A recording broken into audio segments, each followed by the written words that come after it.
Oh, hey, didn't see you there. Welcome to the show. Welcome to Schmidt List. I am your host, Kurt Schmidt, president and partner at Foundry, and I am very excited for today's show because we are going to be talking about all things leadership, building teams, and most importantly, how do you build trust in those teams? And speaking of teams, I do have to mention that we are hiring at Foundry. So if you're looking for an amazing place to come and check out, just go to foundryranks.com/careers. Tell a friend, tell two friends, maybe post it to your social media. I'm not going to tell you what to do. I'm just giving out suggestions. So you do what you need to do, but get the word out. We're hiring. All right, everyone. So today's special guest, Sherman Black, he is an amazing human being, and we are so lucky to have him today. So we're going to talk to him about all things leadership and all things building teams. So if you have questions, if you have thoughts that you want to post into the show, go ahead and hit the comment button and say hello to Sherman with me. So Sherman, how are you today? I'm doing good, Kurt. I tell you, I told my wife what I was going to be doing. I said I'm on the Schmidt list, and she said, "You've been on that list forever." And I go, "No, I said Schmidt list." So, Yep. Anyway, That's why my here. wife actually named the show, if you didn't know. She did. She said, "I think it'd be funny for you to call up leaders and invite them on your Schmidt list." And I said, "All right, well, I bought the domain and here we are 4 years later." So Awesome. Love it. Love it. Well, great to be here. And thanks for having me. yeah, no problem. So Sherman, you most recently were CEO over at what's the service, right? And so tell me a little bit about that leadership journey. Did you, as a young boy, were thinking, boy, I can't wait to grow up and lead teams in a technology focused organization on agriculture, or what was you tell me a little bit about your journey? Oh gosh, I tell you, Kurt, the last thing I ever thought was that that's what I would do. In fact, I think I was in high school and I was trying to decide what to do. And you have to understand, I'm older than probably most of your listeners. And so it was a long, long time ago. And this thing called a computer was starting to become a big deal. And Yeah. I was asking people, I said, what job pays the most for 4 years of education? And somebody Yeah. said chemical engineering. And I said, Yep. well, what's number two? Because I hate chemistry. And they said electrical engineering. I said, I want to be one of those. And so that's how I got started in technology. And I spent the first 20 years of my career in a sector that was just getting off the ground, data storage. Okay. And, you talk about working hard and doing all the right things. I got lucky. Yeah. Right off the bat, I was in an industry that was growing. I was in a Sure. company that was growing. I was surrounded by fantastic leaders. And they put me through 20 years of development. Every couple of years, I got to do different jobs. I have heavy experience in product development, product management, sales, marketing, and even got to live in Asia for a couple of years. And Hmm. so that's how I got my start in technology. And when I left there, I was running about a $4 billion company inside of a $10 billion company. And I never, ever in a million years would have planned that. And I was living in Minnesota. Right. Which, nobody plans on, but you fall in love with it and here you are, right? That's right. That's Uh, right. so let's talk about that growth piece. So, there's so many times when companies have to make a decision in leadership in hiring. So hiring from the outside or growing from the inside. I've seen places do well both ways. I've seen them do horrible both ways. What's your take on if you're looking to, build out a team or grow those team? Do you naturally look internally first? What are the sorts of things that go in your mind, Sherman, when you're deciding, should I hire leadership to come in from the outside, or should I grow them internally? Always try to take the hand you got and do two things: make it as good as you can, Mm, and give that hand as much opportunity as you can, because you owe it to them as a leader, hmm. in my opinion. So I've always been loyal, and maybe even sometimes to a fault. Uh, but Sure. uh, but no, I'm very loyal in that regard, and I've taken a lot of pride in being able to come in and have a positive influence on existing teams. But almost always it involves as well augmenting the organization to reflect its current state, and the organization evolves over time. Hmm. And so I say do both. And in this day and age, with the great resignation, Right. You better be really good at obviously trying to retain everybody, but at the same time, you better be really good at hiring and onboarding. And I think I Mm, think it's a real science in itself. And too often we yeah. treat it like an art.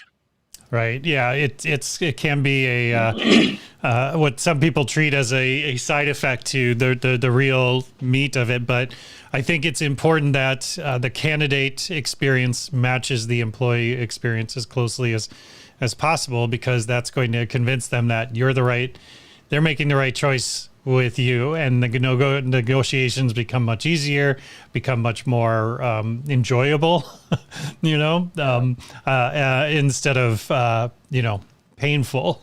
But with that understanding that that idea, let's talk about the mission, vision, goals for an organization. Is it okay that those things change over time, or do they need to be constant? I think it can change. I Yeah. don't think and I don't think your values change unless you have a value problem and you need to start emphasizing something new, Sure. which I've done. Sure. I've done actually. I have done Mm, that. But I do think they change as the company changes, but it's not something that changes every year.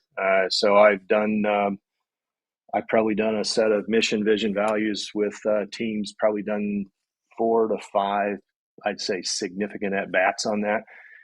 And in every case, I did it at the beginning, and they mm-hmm. probably lasted us the whole tenure that I was with that organization, which was probably in most cases averaged 3 to 5 years. Okay. So it isn't something you change every year. That's for And- sure. But it's so hard for some people to come up with those, because in my experience, going through that with other organizations, it isn't necessarily about the meaning of the mission or the meaning. People get hung up on the words. They get hung up on the nomenclature you're using when you're doing that. How do you coach people through those sessions when you are coming up with that? I mean, I'm sure you've experienced people saying, well, I don't like to say client. I like to say customer or partner or things like that. And that seems to derail a lot of these activities in my experience. No, absolutely. In fact, I would say that the way I try to just tee that up with an organization is, number one, I always take my first 90 days and I ask a lot of questions and I listen whole lot to all the constituents, whether it's our clients, or our team, our founders, whatever it may be, and just trying to understand, and our investors, and then ask, Hmm. what is it that what are we here for? What's our Right. purpose? And you better get in your own mind as a leader what you think that mission and vision is. Then you better ask your leadership team to do the same thing. Then you come together as a huddle and you get around the table and you hammer that out. And I will tell you that probably after the first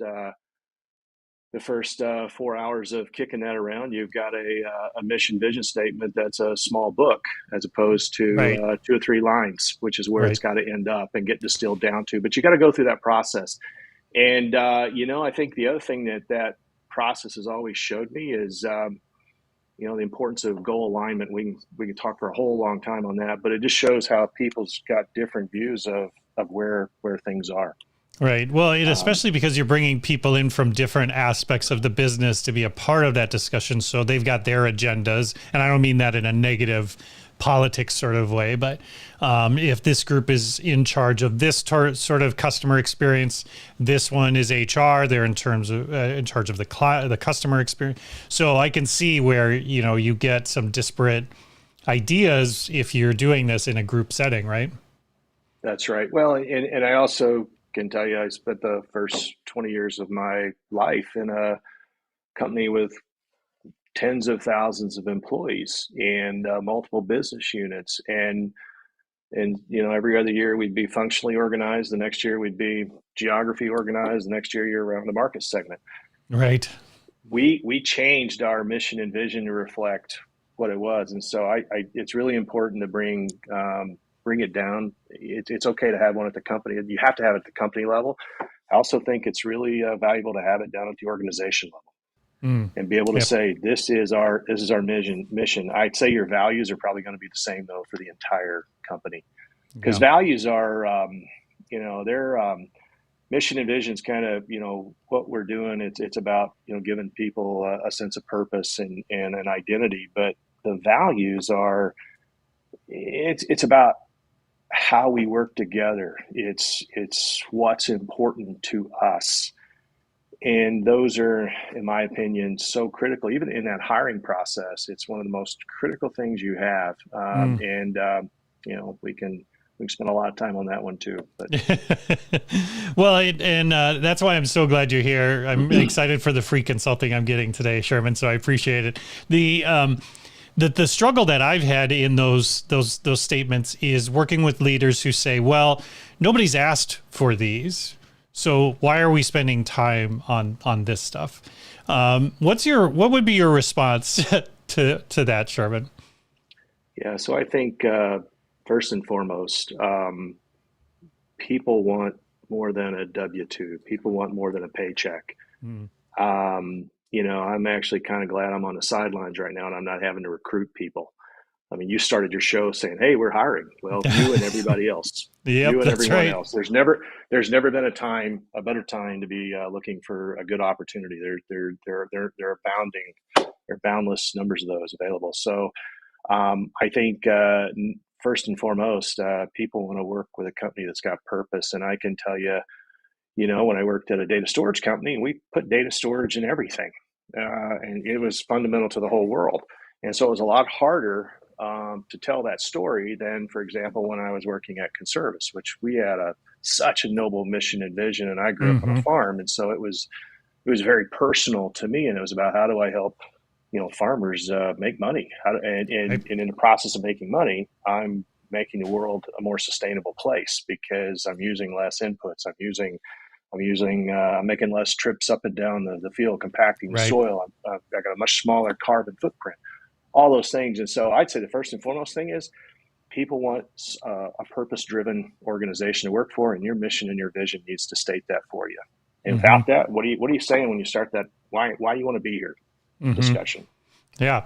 Well, that's the argument I've had, because I think foundationally, to your point, Sherman, that's where, if you're trying to build trust in those teams, if you don't have a kind of stake in the ground that says this is what we stand for, this is what we believe in, it's really hard to build trust on top of shifting sands, right? Because if there isn't a set mission and vision that people have agreed on, one day it's going to be about customer retention. The next day it's going to be about customer acquisition. The next day it's going to be about cutting costs. Even though a business can still be like that.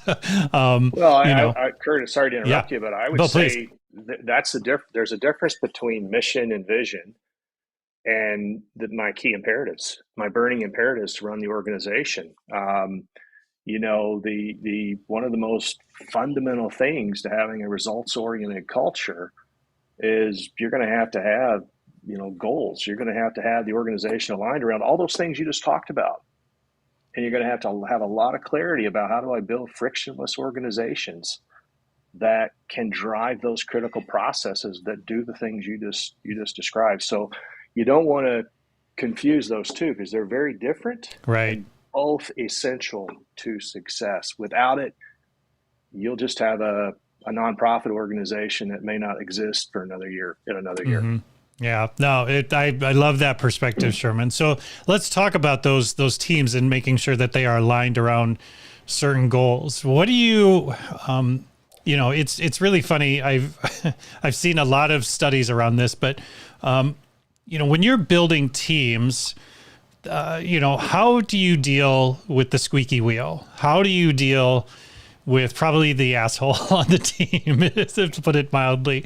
There's the high performing jerks, right? Yeah. And you hire them because, they've got an impressive resume, they've got an impressive background, and you feel like, oh, okay, maybe right now they're not a great culture fit, but they'll meld in, they'll soak it up, and then they don't after a while. How do you coach people like that? And more importantly to me, how do you coach the people around that person? Are you much more cutthroat? Are you like, okay, once a jerk, you're getting out of here? Or do you have specific ways you like to approach this sort of problem when it creeps up? Yeah, and I'm going to go all the way back to the root cause. Either you probably didn't have your values written down, and Mm, the leaders yep. were not holding themselves and others accountable to those values, which is an element of leadership you've got to do, or you're going to fail as a company. But no, but let's say the person comes in from the outside, and you hire that person, you screwed up in the hiring process, Hmm. and so let's go back to, what do I look for in a hire? And Yeah. then we'll go forward to what do Let's I do do that. after I made the mistake? Okay. Okay. Um, the first thing I do is, there's two books that I've leaned on a lot in trying to get my head wrapped around how do I hire people. And the one I love the most, and it's probably because I'm a simple person, but it's a really simple book by a guy named Patrick Lencioni. And I don't know if you've ever read any of his books, but they're always written as a fable, which I like. Yeah. It's a story, and Yep. second of all, they're short. Yeah. I love those. I love those books because I love I love I don't know, the novel sort of Yeah. approach to it. It seems to stick with me really well. Well, people remember fables. I mean, Yeah. that's in the earliest storytelling. That's why people have passed along culture. Anyway, Mr. Lencioni writes one of his books is about hiring people, and he talks about hungry, humble, smart. And those are the three things he talks about. And I just thought, gosh, the first time I read that, I said that just nails it because in technology we're so I think we attract hungry people, and I translate hungry into ambition Yep. and Yep. curiosity, right? Hmm. And we attract those people. We're a magnet for that. The other thing we attract is we attract smart people. And so you put ambition and ambition side by side with above average intelligence, tremendous depth of education and experience, and that's a dangerous person Yeah.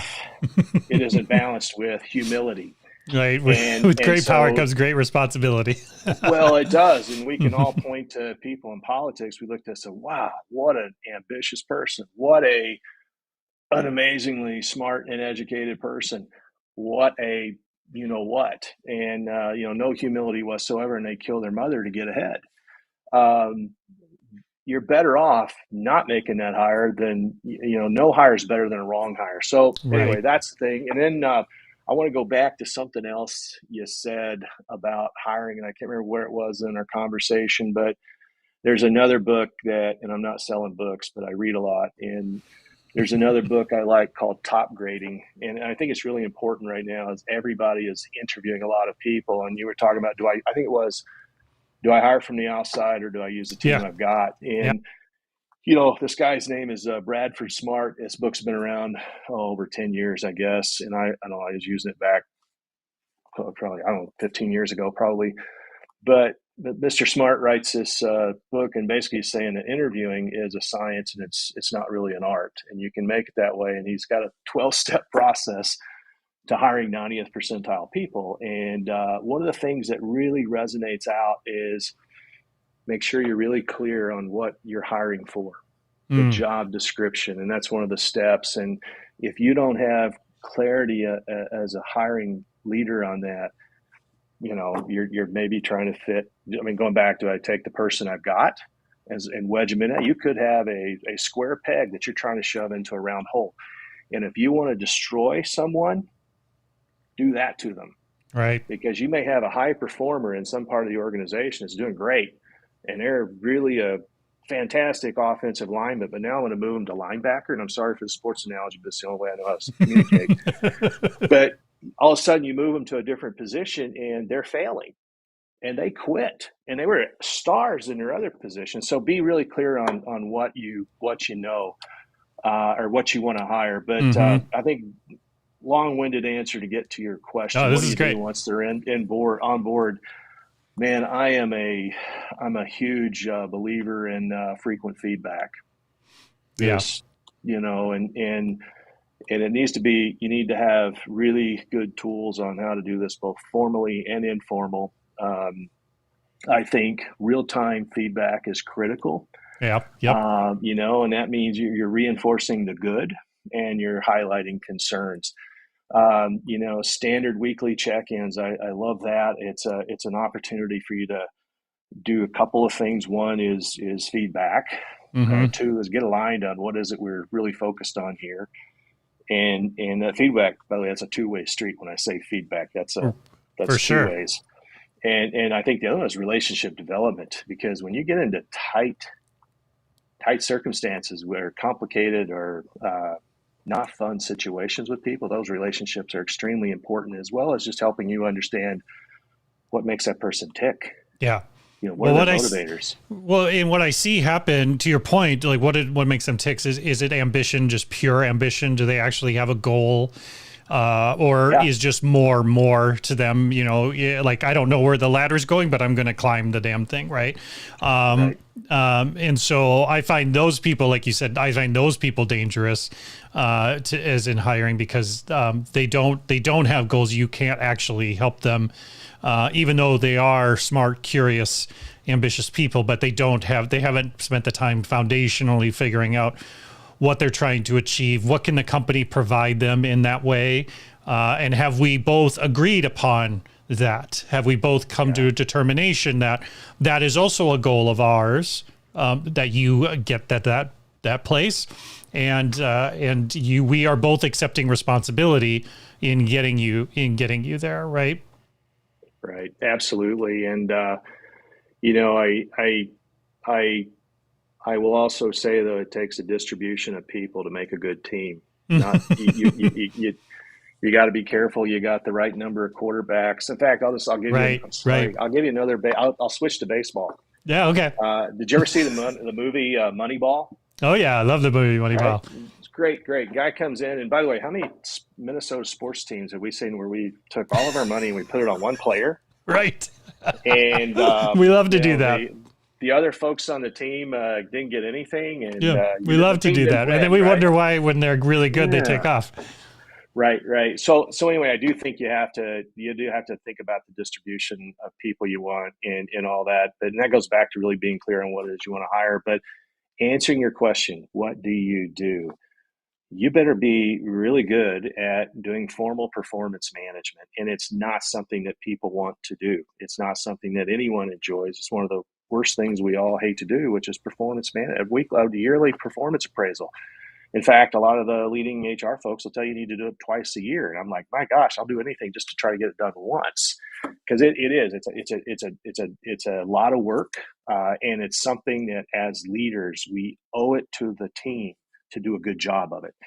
And before you ever get to that point, though, one of the things that I've done with companies I've worked with is we spent a lot of time creating a language so we could talk about performance, and between something that's called competencies. I don't know if you ever worked with that, but I'm not trying to be an ad. I'm just telling you the tools I've used. There's one called Lominger, and I've used it now at 4 different companies. Very familiar.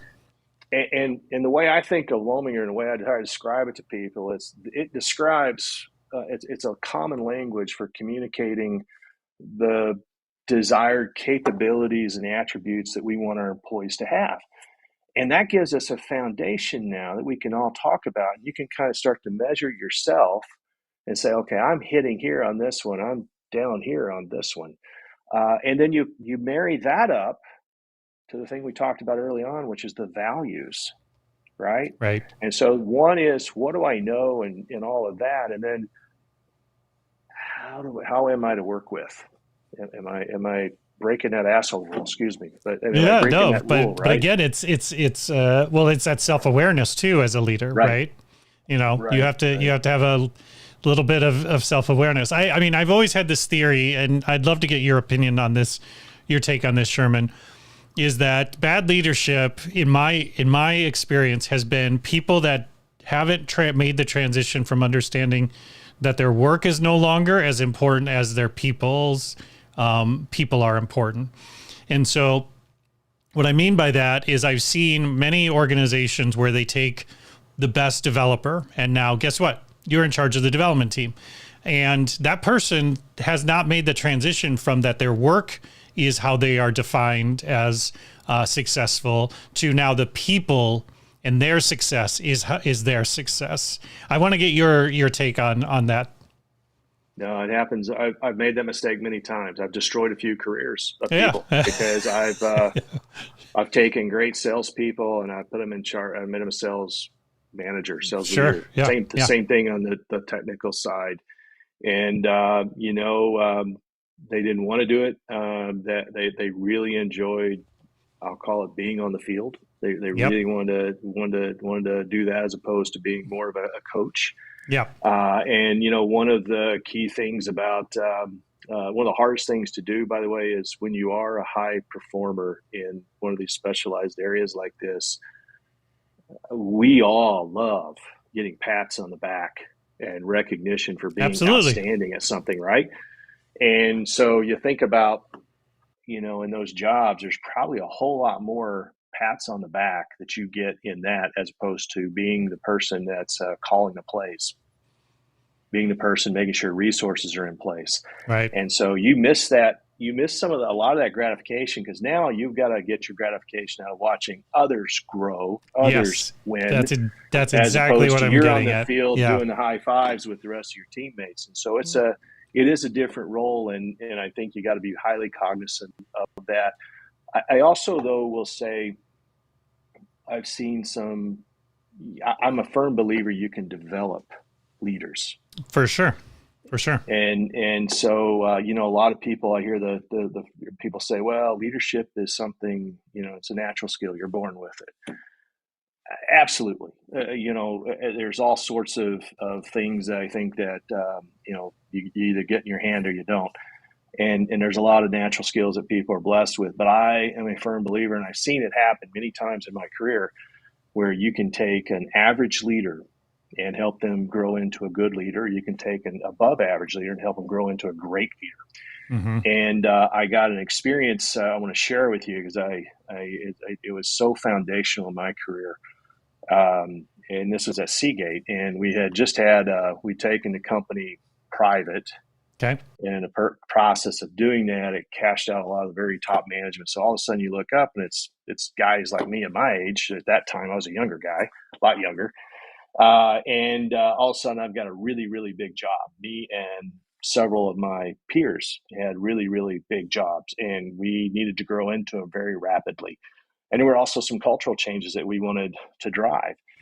And so as a company, we kicked off this initiative where we wanted to develop, if we started focusing on the leadership team to change the culture of the company. And the framework we used was this thing called the Leadership Challenge. And Okay. it's a book. I'm sorry, I'm selling books again, but No, I love it. I read everybody else's stuff because I can't write it myself. But I love it. I love it. This Kouzes and Posner, and they've got these five what do they call them? 5 practices of leadership, and I'll just share them with you really quickly here because what it kind of like that competency thing. It gave us the ability to start talking about us on the leadership team as leaders. I mean, what does it mean to be a good leader?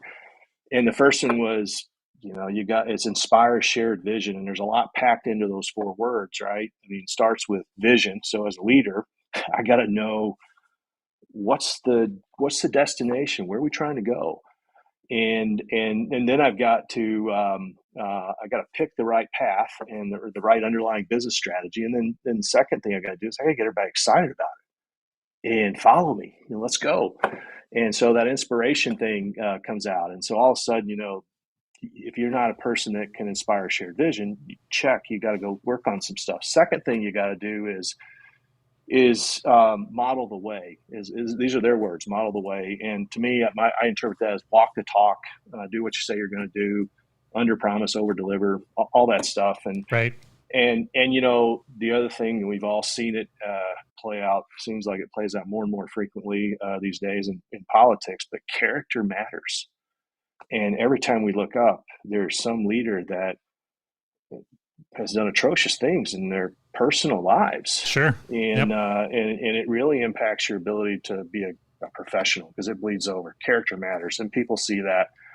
The third practice they had, Kurt, was, and I love this one probably because I always like doing it more than I should, but they called it challenging the process, and it Okay. meant questioning the status quo. Why are we doing it that way? it meant speaking up in a room when the mob's going one direction. You stand up and you say, "Why are we doing that? And should we go this way?" And do that in a constructive way, of Mm-hmm. course, a respectful, constructive way, but really important. And I think also as leaders, and this will go back to the kind of conversation we had before, sometimes challenging the process means taking, I'll show you a few mistakes I've made, many I've made, but how many of us as leaders have had high performers in their function that were just jerks, as we were talking about earlier? Right. You got to hold people accountable, not just for the job, but for their behaviors. Sure. And you got to be just. And so, having the courage to do that. Fourth one was really key, and that's about it's enabling others to act. It's empowerment. It's getting out of the way and extending trust. It's letting folks grow and do their job. And when you are a star individual contributor that becomes a leader, that may be your hardest one to do. Yeah.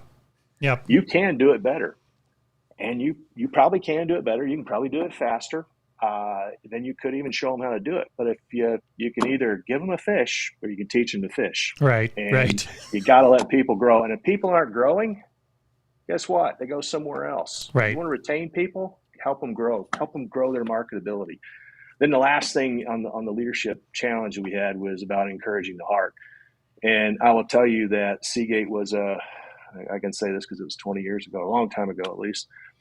We were a tough culture. I mean, brutal culture. Sure. I wouldn't say fisticuffs in the boardroom, but it was It was heated. It was heated. We Yep. called a spade, and we really did. We were really aggressive with each other, and it was if you did good, that was your job. You were supposed Mm-hmm. to. Yeah. Well, how much do we all love being told, "Hey, thank you, nice job," Right. both formally and informally. How much does a little handwritten note from somebody saying, "I saw you do that. I'm blown away. Thank you. I have gratitude. I appreciate it." Mm-hmm. Or I'm sorry, I did that to you. Another one. Very simple thing to do. So anyway, I think I probably gave you a I love it. $2 answer there for a nickel question, but I leadership love is it. so important to culture and teams. It is, and I think something you touched on that I think weaved into what you were saying there that I want to focus on. An item I want to pull out of the conversation is consistency as a leader and as a manager. One thing that I've found over the years is that the leaders and mentors that I've had that were consistent overshadowed all the other leaders by far. And it didn't matter even if the consistency was they were kind of mediocre leaders, at least it was consistent. And it was something I could count on. It wasn't something that came in and pulled the rug out from underneath me or frightened me in a professional way, right? Or any of those things. Talk to me a bit about the importance of consistency as a leader. Well, and see, and I've been accused of firing for effect before, so maybe I'm not very good at that. One over the bow. Let's do one over the bow. A warning shot. I'm probably not a qualified speaker on that. I try to keep people off guard. No, always keep them questioned. Always keep them guessing, right? Yeah, absolutely. But no, I think it's I think pave the floor in eggshells. That's what we're gonna do at the office. Well, but let's go back to values and go back to the traits of being a good leader. Those are the things you got to be consistent about. Period. And if you are all over the map on that, your people are going to walk around and they're going to. I'll call it. I'm sorry, another book. Okay. Yeah, please. I love this. I'm gonna go through this at the end. I'm gonna list them all in the notes so people can check them out. I love book recommendations. You could keep them coming all day. Well, we did this thing at Conservice. We were a small company. We didn't have a leadership and learning division or group of people that did that. So we kind of had to figure out how to bootstrapped that together, and we tried to do a few things on our own, and then realized we really needed to invest in a platform here to develop our team. And so we invested in a subscription to a group called Franklin Covey. Yep, And Franklin familiar. Covey is a great platform for small, medium-sized companies that if you're trying to grow and you've got a lot of folks that you can identify a few things that you want to home in on as a company, they've got some great tools that I've used a lot. But one of the books one of the Stephen Covey, I guess the guy who's the company is named after, is he wrote this book called Speed of Trust. Yeah, And smart guy. so go back to your consistency question. You want to bring the organization to a slow crawl. You as a leader be inconsistent. You as a leader be opaque about your expectations. You act illogical. You will bring that organization to a crawl. And so I think you've got to be clear and decisive with your expectations, and people trust what they understand. Right. You don't understand it, you get conservative. Yep. You back off. You think about the alpine skier going down the mountain that we're going to be watching in the Olympics here in February. There's nothing conservative about those folks. They trust their abilities, and when they think they're going to die, they probably won't go down at 120 miles an hour down that mountain. And so you need people moving with speed. You better be consistent. Yeah. Because again, I've had people just recently ask me questions about, how can I instill more change in the organization? When I get one-on-one with folks, they're all about it. But then when we're in a room, they're not. They sing a different tune. And one of my questions was, has the company had a historical record of being able to award innovation and ideas like that? And if, to your point, if it isn't coming from up high that says, this is how we act as an organization, and you're leaving it up to the teams to sort of figure it out on their own, and then you as the boss is coming in and and being like judge, jury, and executioner in the room, but not providing anything, right? You're just like, I hate that idea. That's a good idea. That's a bad. They're all different. That's why I keep bringing up the consistency thing, because I think, just to your point, if you don't understand who you are as a leader, who you want to be as a leader, then why would you be surprised if your team is a mess? Right. No, I agree. Do you feel that,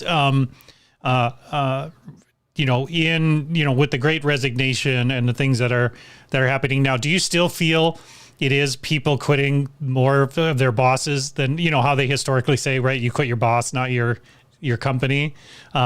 I just want to get your reaction to that. Yeah, I'm actually, I'm kind of glad I'm on the sidelines right now, because I think it's got to be one of the hardest times ever for a leader. I really do. First of all, anyone that went through what we just went through and are still going through to some degree, with the switch to 100% remote work, right? That was impactful. I mean, it was one of the most impactful things of all. And there's times I said, wow, I'm glad we had 3 or 4 years to build a culture that really was sticky and got people focused around this purpose that we had, because I think it really helped us. Yeah. And then at the same time, I said, I'm patting myself on the back too much, because probably what was also going on was everybody was kind of sheltering in place. Sure. Right. And so if you look at the data, and the data will tell you that, attrition was pretty doggone low during COVID. But as soon as we came out, people started looking around, and so I think some of the Great Resignation, it was just a buildup of normal attrition. At the same time, so put all that aside, you still gotta, what is it that keeps people around? And I think, I think at the end of the day, in terms of keeping people on board, it goes back to, you got to have purpose. You got to have something more than a W-2. But here's the most valuable thing I've seen to keep people on board.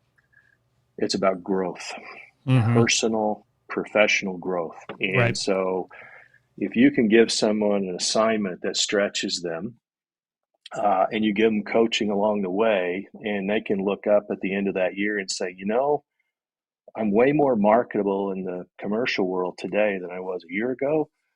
You've had some success. And if they buy into the values, and the leadership is walking the talk and living all the things that they talk about, company's got to be winning too. So when you're not winning, doesn't matter what you're doing.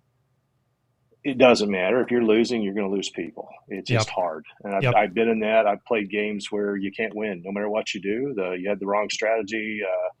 We saw, what was it?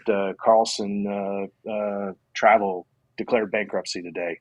Yep. First of all, I didn't know they were still here, but I don't know how but let's face it, they were. Which is probably one of the reasons why they declared bankruptcy. But I don't mean that in a negative. I'm not trying to be derogatory at all. I'm just saying hadn't used a tool like that in a long time. But imagine trying to be in that line of business. There's no way that strategy would work. Yeah. And there's no way you can survive what we just went through. So I think you got to help people grow. I think they've got to, compensation. Those are table stakes. Mm-hmm. You got to pay at market. You got to, people don't stay for money, but people will leave for money. Right. This is table stakes. You got to have good benefits. You got to have good comp. I think, but back to culture, it's everything. And culture starts with leadership, mission, vision, values. Yep. And you have that, and you give people an opportunity to grow. You let them win, feel good. I mean, people want to, and I love it. Almost every place I've ever worked, I've been happy and proud of telling people what I do because of the purpose we had. Right. You can't deliver that. It's really hard. Yeah. It's really hard. Yep. It's going to be stuck. I'll tell you a story. I'll tell you a story one time. I think I can do this.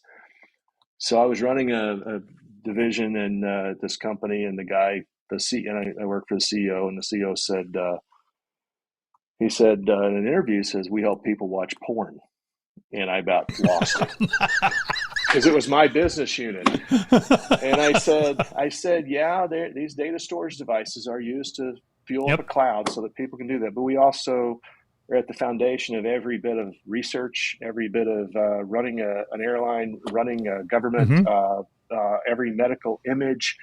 Yep. All these 40,000 things that we did great. And so, words matter. They do. But if you want to get somebody's attention pretty quickly, that's a great sales tactic. Oh, that's hilarious.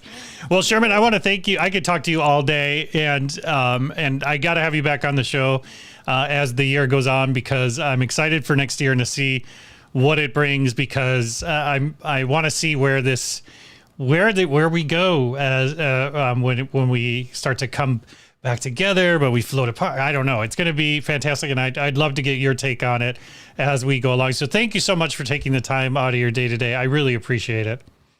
My pleasure, and thanks for having me. Appreciate it. Yeah. Oh, anytime. All right, everyone. That's my talk with Sherman. But speaking of,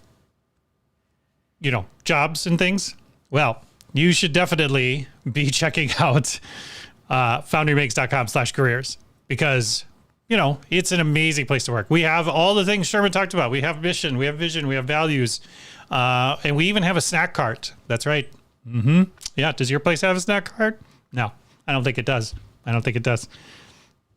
Even if it did, it's not as good as our snack. Our snack cart's really good, really, really good. All right, everyone. Thank you so much for taking the time to join me today. I sincerely appreciate it. And make sure you hit the subscribe and the likes and all the things on the things.